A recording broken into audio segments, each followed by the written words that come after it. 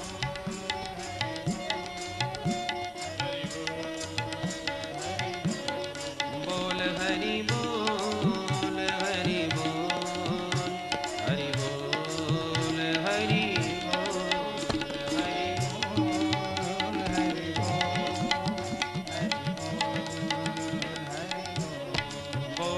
बोल, हरि बोल, हरि बोल, हरि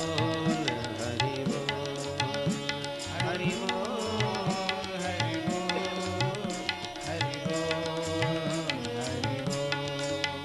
हरि बोल, हरि बोल, हरि बोल, हरि बोल, हरि बोल, हरि बोल। राधा कृष्ण भगवान की जय। श्री वामन भगवान की जय। श्री सुखदेव भगवान की जय। श्री सदगुरुदेव भगवान की जय। पूज्यपाद श्री स्वामी जी महाराज की जय। जय जय श्री राधे। नमः पार्वती पतये हर हर महादेव। हाँ, सभी भक्तजन ध्यान दीजिए। व्यास जी के द्वारा गाए हुए भजनों की पुस्तक भजनामृत, जिसमें व्यास जी के द्वारा गाए हुए भजन अंकित हैं, गोपी गीत वगैरह भी उसमें अंकित है। जो भी भक्तजन प्राप्त करना चाहें, दुकान लगी हुई है, आप लोग पुस्तक प्राप्त कर सकते हैं। और कैसेट, संपूर्ण भागवत सप्ताह का सेट उत्तम कैसेट के माध्यम से आप लोग प्राप्त कर सकते हैं। भजनों के कैसेट एवं कथा प्रसंगों के अलग अलग कैसेट एवं संपूर्ण सेट जो भी लेना चाहे उपलब्ध है, आप लोग प्राप्त कर सकते हैं। धन्यवाद।